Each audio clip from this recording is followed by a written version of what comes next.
Hello everyone, this is Raj sir and start करते हैं sequential event of AIDS. Okay, तो infected cells आपकी macrophage होगी और मैक्रोफेज क्या करेगा, मैक्रोफेज में क्या रहेगा, जो HIV है, एड्स का वायरस है, ये एंटर कर जाएगा और इसको इन्फेक्शन कर देगा। जब मैक्रोफेज पर इन्फेक्शन हो जाएगा तो उसके बाद ये क्या करेगा, दूसरी सेल पर फर्दर इन्फेक्शन कर देगा। तो मैक्रोफेज को हम क्या बोलते हैं, HIV फैक्ट्री कहते हैं। And HIV enter into macrophage and T helper cell, इसी को हमने TH कहा, TH कहे तो helper. And there is a progressive decrease in number of helper T cell, और इसके कारण जब HIV हमारी बॉडी में एंटर करता है तो ये सबसे पहले अटैक करता है आपका मैक्रोफेज पर, और इसकी वजह से जो TH रहती है, T हेल्पर सेल रहती है, इसके नंबर को वो कम कर देता है ना। उसके बाद क्या होगा कि हमको जैसे इसका नंबर कम होगा, इसका नंबर कम होगा तो हमको कुछ इनिशियल सिम्टम्स आने लगेंगे। इसका नंबर कम होगा और यहाँ पर सिम्टम्स आ जाएंगे, है ना। इनिशियल सिम्टम्स क्या जाएगा, आपको फीवर आने लगेगा, डायरिया जाएगा और वेट लॉस होने लगेगा। फिर later the immune deficient patient, और बाद में एक टाइम ऐसा जाएगा कि जो पर्सन है उसका इम्यून सिस्टम धीरे धीरे पूरा कमजोर हो जाएगा, मतलब उसका वीक हो जाएगा। उसी को अपन बोलते हैं एड्स या एक्वायर्ड इम्यूनो डेफिशिएंसी सिंड्रोम, मतलब इसका इम्यून सिस्टम क्या हो जाएगा, आपका बहुत कमजोर हो जाएगा, बहुत वीक हो जाएगा, है ना। And prone to infections specially, और इस कंडीशन में जब ये इम्यून सिस्टम वीक हो जाएगा तो हम कह सकते हैं, we can say the persons are suffer from the AIDS, वो पर्सन किससे सफर कर रहा है भाई, एड्स से। एंड इसके अलावा जब हमको एड्स हो जाएगा तो और भी बहुत सारे वायरस होते हैं, तो वो भी अपना योगदान दे देते हैं। जैसे कि आपने देखा होगा कि सपोज दैट किसी एक फ्रेंड में मार पड़ रही है तो और जो आसपास के दुश्मन है तो वो भी एक दो हाथ साफ कर लेते हैं ना, होता कि नहीं। तो ऐसे ही ये क्या करता है, जब एड्स का वायरस आया तो जितने भी वायरस और हमारी बॉडी में वो भी अपना हाथ साफ कर लेते हैं, चलो हम भी इस पर अटैक करते हैं। तो यही इसने कहा देखो कि माइकोबैक्टीरियम, वायरस, फंजाई, टॉक्सोप्लाज्मा, ये भी सभी वायरस मिलकर उस बॉडी के इम्यून सिस्टम को क्या कर देते हैं भाई, इंगल्फ कर देते हैं, मतलब उसको कमजोर बनाने का काम करते हैं। माइकोबैक्टीरियम पता है क्या होता है, माइकोबैक्टीरियम होता है टीबी का वायरस, टीबी का बैक्टीरिया। ट्यूबरकुलोसिस जो होता है आपको, तो ये होता है माइकोबैक्टीरियम ट्यूबरकुलोसिस से टीबी हमको हो जाती है। टीबी तो समझते हो ना, है ना, नो वो देखने वाली टीबी नहीं, वो टीबी है, ये टीबी मतलब आपका जो बैक्टीरिया रहता है ये हमारी लंग्स में एंटर कर जाता है और उसकी वजह से हमको टीबी हो जाती है, हमको खांसी आने लगती है ना, सूखी खांसी आने लगती है, हम प्रॉपर्ली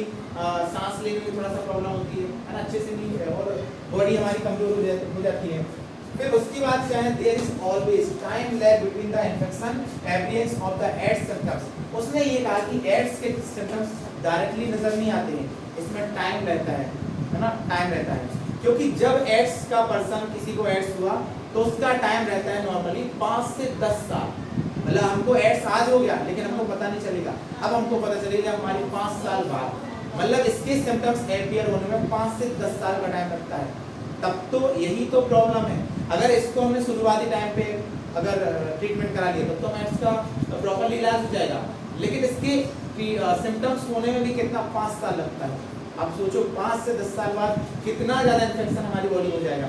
तो तभी तो इसको ड्रग तो आती है, एंटी रेट्रोवायरल ड्रग आती है, तो उससे हम जो दवाई देते हैं तो इससे एड्स के वायरस को थोड़ा सा हम कम कर देते हैं, बाकी ये आपकी बॉडी को इन्फेक्शन तो फैला चुका होता है ना। तो ये लिखा है टेस्ट कि there is may be very from a few month to many year, usually 5 to 10 year, मतलब ये कुछ मंथ से लेके पता चला आपके 32 मंथ्स हो गए, है ना, या 28 मंथ्स हो गए, इन मंथ से लेके कुछ ईयर तक, ईयर कितना 5 से 10 साल का, तो इनको अपीयर होने में 5 से 10 साल का टाइम लगता है। तो ये हो जाएगा आपका पूरा एड्स, है ना। इसके बाद अगर हम एड्स की बात करें तो एड्स के डायग्नोस्टिक टेस्ट क्या है, मतलब अगर हमको एड्स हो गया तो हमको डॉक्टर के पास जाना और डॉक्टर से कहना कि सर हमारा एलिसा टेस्ट कर दो, है ना। तो ये क्वेश्चन भी आता है, एड्स अगर हमको हो गया तो डॉक्टर कौन सा टेस्ट सजेस्ट करेगा, तो उसका नाम क्या है, एलिसा टेस्ट। इसका फुल फॉर्म आता है ये बेटा, है ना, इसका फुल फॉर्म आता है, किसी लड़की का नाम नहीं एलिसा, है ना, इसका फुल फॉर्म आता है enzyme, E for enzyme, L for linked immunosorbent acid, है ना। तो एलिसा का फुल फॉर्म ध्यान रखना, एंजाइम लिंक्ड इम्यूनोसॉर्बेंट एसिड। जैसे कि जब हमने टाइफाइड पढ़ा था तो टाइफाइड के डॉक्टर ने एक टेस्ट सजेस्ट किया था, उसका नाम क्या है, विडाल टेस्ट, विडाल टेस्ट किया था कि नहीं। और विडाल जो टाइफाइड हुआ था ये किससे हुआ था, साल्मोनेला टाइफी नामक बैक्टीरिया से हुआ था, है ना। तो ये ऐसे ही आपका एलिसा टेस्ट होता है, ये एड्स के लिए होता है। अगर हम ट्रीटमेंट की बात करें तो ये इलाज भी आ गया है ना, आधे से डॉक्टर तब नहीं बन जाते, तो इलाज भी पढ़ लिया है ना, उसके सिम्टम्स भी पढ़ लिए, मोड ऑफ एक्शन भी पढ़ लिया, सब तो पढ़ लिया, एड्स का वायरस पढ़ लिया। तो इलाज क्या है इसका? एंटी रेट्रोवायरल ड्रग, क्योंकि ये किससे होता है? रेट्रोवायरस। ये किससे होता है? रेट्रोवायरस। और एंटी जब भी आ जाए तो एंटी का मतलब होता है सप्रेस करना, तो ये रेट्रोवायरस को क्या करेगी? सप्रेस करेगी, ताकि जो रेट्रोवायरस अपना इफेक्ट फैला रहा है उसको ये दबा देगी, ताकि ये अपना इफेक्ट ना फैलाए। क्योंकि ये रेट्रोवायरस क्या करेगा? हमारी बॉडी की सेल्स को इन्फेक्शंस कराएगा, तो ये एंटी रेट्रोवायरल ड्रग क्या करेगी? उसके इन्फेक्शंस को कम करने की कोशिश करेगी। तो यही है, anti retroviral drug can only prolong life but can not prevent death. आ गया ना कि ये थोड़ा सा लाइफ को बढ़ा सकता है लेकिन डेथ को प्रिवेंट नहीं करेगा, डेथ तो उसकी तय है, ऐसे समझते इसको। सपोज दैट किसी पर्सन को एड्स हो गया और उसको अगर 70 ईयर जीना है, तो ये क्या करेगा?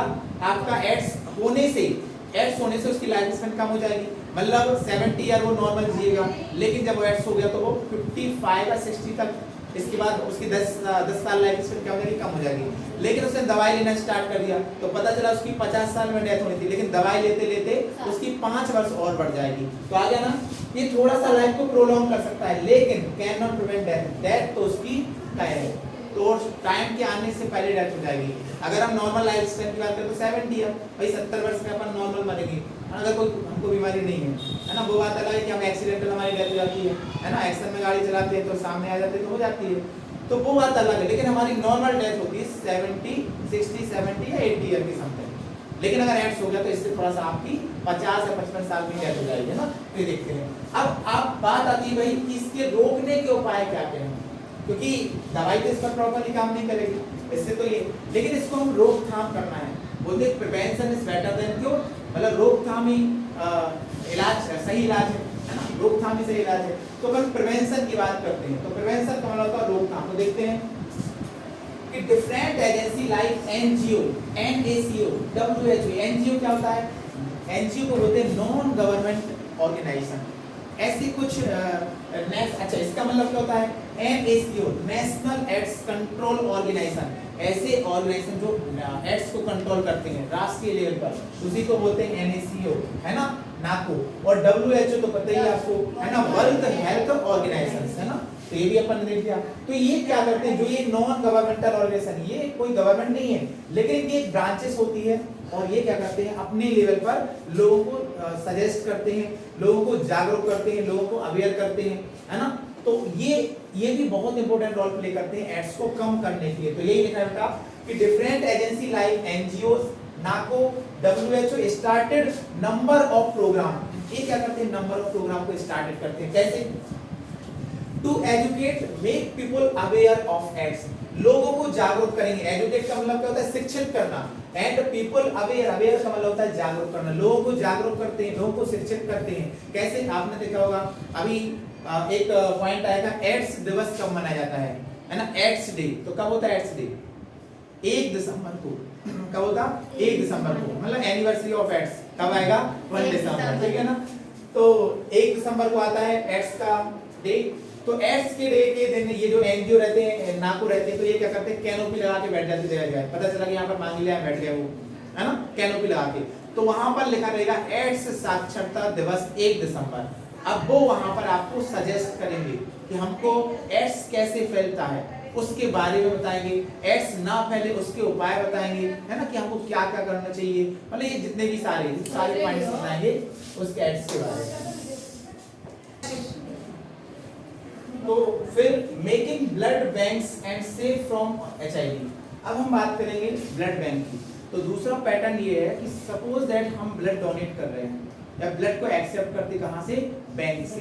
तो हमको जो ब्लड लेना है तो उसको हमको क्या करना चाहिए? पहले ट्रीटमेंट उसकी जांच कराना चाहिए कि इसमें कोई वायरस तो नहीं है ना, या फिर हम जिसको ब्लड दे रहे हैं तो पहले हमारी जांच कराना चाहिए कि हमको एड्स तो नहीं है। पता चला कि हमने उसको ब्लड डोनेट किया लेकिन बदले में एड्स दे दिया उसको गिफ्ट में, है ना, तो उसने तो बेचारे ने आपका ब्लड लिया था और आपने उसको वायरस दे दिया, है ना, तो उसको प्रॉब्लम है कि नहीं। तो ऐसे ये कि अगर हम ब्लड बैंक से ब्लड लेते हैं तो हमको उसको सेव कराना चाहिए, मतलब उसको देखना चाहिए कि उसमें कोई वायरस वगैरह तो नहीं है ना। फिर to educate, make people aware of the AIDS, हमको एड्स के बारे में जो पीपल रहते हैं उनको अवेयर करते हैं, डोंट डाई ऑफ इग्नोरेंस। और दूसरी बात ये कि हमको जैसे कि तो जे रहने दो यार,